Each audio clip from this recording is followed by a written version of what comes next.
الرحیم السلام علیکم ورحمۃ اللہ وبرکاتہ۔ میں سیف المشتاق چغتائی آپ سے خاطب ہوں۔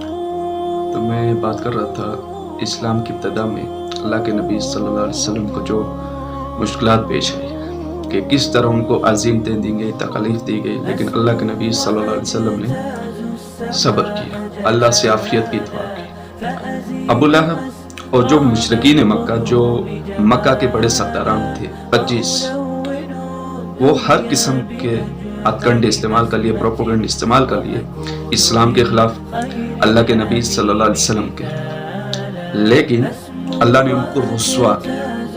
جب کچھ بھی نہ ملا، ایک دن اللہ کے نبی صلی اللہ علیہ وسلم نماز پڑھ رہے خانہ کا، وہ گیا ہوتا ہے ابو جہل، اس نے جا کر کہا کہ اے میرے بھتیجے، اور دھمکی دی، باز آ جا اس کام سے، تو رک جا۔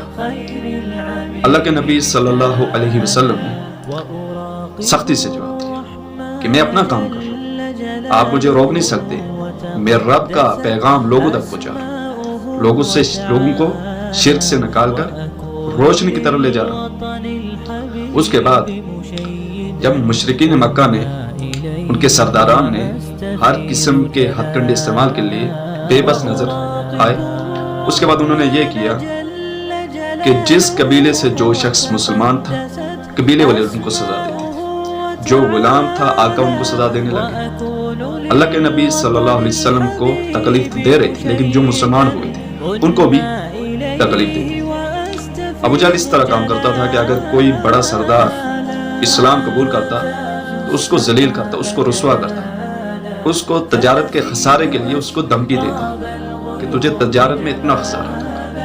لیکن جو اسلام قبول کرتے تھے ان کے دل میں اسلام ایسا پیوست ہوتا تھا کہ وہ جان دینے کو قربان ہوتے تھے۔ کئی داستانیں، حضرت عثمان بن عفان رضی اللہ تعالی عنہ، ان کے چچا ان کو کھجور کی چٹائی پہ لپیٹ کر ان کو دھواں دیتے تھے، تکلیف دیتے، لیکن وہ باز نہیں آتی۔ حضرت موسیٰ بن عمیر رضی اللہ تعالی عنہ، وہ جب بچپن میں ان کو پالا گیا تھا ان کی ماں نے بڑے لاڈ و نخرے سے، ہر قسم کی آسائش سے، لیکن جب وہ اسلام لائے تو ان کی ماں کو پتہ چلا تو ان کا کھانا پینا بند کر دیا۔ یعنی کہ اسلام لانے کے لیے دین قبول کرنا اس وقت میں وہ جان دینے کے مترادف تھا، لیکن وہ ثابت کرنا، اللہ نے ان کو ثابت قدمی دی، صحابہ اکرام رضی اللہ تعالی عنہم اجمعین کو۔ اس طرح کی کئی مثالیں۔ حضرت بلال حبشی رضی اللہ تعالی عنہ، یہ امیہ بن خلف کے غلام تھے، جب انہوں نے اسلام کو قبول کیا ان پر طرح طرح کے ظلم ڈھائے گئے، ان کو انگاروں کے اوپر لٹایا گیا، تپتی ریت کے اوپر ان کو چلایا گیا ننگے پاؤں۔ وہ کیا کرتا تھا، ان کے گلے میں رسی ڈال کر لڑکوں کو دیتے تھے، وہ پوری مکہ کی وادی کے اندر، پہاڑوں کے اندر ان کو گھما دیتے، اور رسی کے نشان حضرت بلال حبشی رضی اللہ تعالی عنہ کے گلے پر پڑ جاتے۔ طرح طرح کے جب ان پر ظلم ڈائے جاتے، انگاروں پر لٹایا جاتا، تب بھی ان کی زبان سے احد احد کے الفاظ نکلتے۔ اس کے بعد ایک دفعہ امیہ بن خلف ان کو سزا دے، حضرت ابو بکر صدیق رضی اللہ تعالی عنہ کا وہاں سے گزر ہوا، یہ بڑے مالدار شخص تھے، گزر ہوا، ان سے کہنے لگے تو کتنے میں اس کو آزاد کرے، کیا لینا چاہیے اس سے؟ اس نے کہا کہ ایک حبشی غلام دے دو اور ساتھ اتنے درہم اور اتنی چاندی۔ حضرت ابو بکر صدیق رضی اللہ تعالیٰ عنہ نے ایک غلام کو بھی دیا، حبشی غلام کو، اور ساتھ چاندی کو بھی دیا، دراہم کو بھی دیا، اور حضرت بلال حبشی کو خرید کر اللہ کے نبی صلی اللہ علیہ وسلم پر آزاد کر دیا۔ یہ ایسی محبت تھی اسلام کے لیے ان کے دل میں۔ حضرت عمار بن یاسر، یہ بنو مخزومی کے غلام تھے، ان کے پوری اولاد، جب انہوں نے اسلام قبول کیا ان کے گھر والوں نے، تو ان کے اوپر بہت زیادہ ظلم کیا گیا۔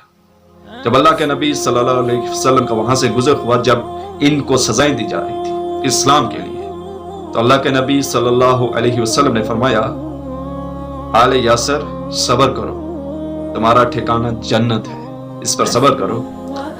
حضرت یاسر کو مار دیا گیا، ان کی والدہ حضرت سمیہ رضی اللہ تعالی عنہ، ان کی شرمگاہ پر ابو جہل نے نیزہ مارا اور وہ شہید ہو گئی۔ یہ اسلام کی پہلی شہادت ہے۔ کہ جنہوں نے اسلام کے لیے اپنی جان کو قربان کر دیا، اور حضرت عمار کو بہت زیادہ تڑپایا گیا، ستایا گیا، بلاخر ان کو یہ کہنے پر مجبور کر دیا کہ ایک شرط پر ہم تمہاری سزا کو ختم کر دیں گے کہ تم نعوذ باللہ محمد کو گالی دو۔ انہوں نے بات مان لی اور ان کو چھوڑ دیا گیا۔ جب نبی اکرم صلی اللہ علیہ وسلم کی مجلس میں گئے، وہاں پر جا کر انہوں نے معذرت کی، تو وہاں پر آیات اتری جن کا مفہوم اور ترجمہ یہ تھا کہ اگر ایک شخص ایمان لانے کے بعد کفریہ کلمات کہتا ہے، کفر میں چلا جاتا ہے، تو نعوذ باللہ اس کے لیے سخت عذاب ہے۔